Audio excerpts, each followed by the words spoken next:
Not really. Internet is a place where there are many people from many different places, and because there are so many people, as there are good people, there are also bad people there.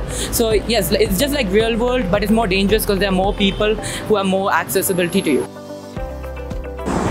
അങ്ങനൊരു situation ഒരാൾക്ക് വന്നിട്ടുണ്ട്. അയാൾ വന്നിട്ട് WhatsApp വഴി ഞങ്ങളുടെ അടുത്ത് പറഞ്ഞു report ചെയ്യുക എന്നുള്ളത്. വന്നിട്ട് പിന്നെ റിപ്പോർട്ട് ചെയ്തു. പിന്നെ അതിൽ കൂടുതലൊന്നും ചെയ്യാൻ ഞങ്ങൾക്ക് അറിയില്ലായിരുന്നു. The content is not like fully moderated, so like I have younger sister. I am not really comfortable with the content that's being uploaded into social media. Like there are video gaming channels out there, but like although they are playing games that are for children, the things that they're saying aren't really meant for children.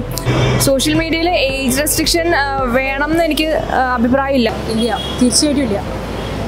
Mobile ഇല്ലാണ്ട് ഇപ്പോഴത്തെ generation ഒന്നുമില്ല. വരുന്ന തലമുറയിലൊക്കെ അല്ല വരുന്ന ഒരു generation വരുന്ന സമയത്ത് നമ്മുടെ ടെക്സ്റ്റ് ബുക്കും കാര്യങ്ങളൊക്കെ മൊത്തത്തിൽ ഇല്ലാതാവും. അപ്പോൾ ആ സമയത്ത് നമ്മൾ ഇൻ്റർനെറ്റിന് വിരോധികളായിട്ട് മാറേണ്ട കാര്യമൊന്നുമില്ല. ഇൻ്റർനെറ്റ് എന്താണെന്ന് അറിഞ്ഞിട്ട് ഇൻ്റർനെറ്റിൻ്റെ രീതിയിലൊരു വേയിലോട്ട് മാറി അതിൻ്റെ നല്ല വശവും ചീത്ത വശവും മനസ്സിലാക്കി നമ്മൾ മുമ്പോട്ട് കൊണ്ടുപോകണം.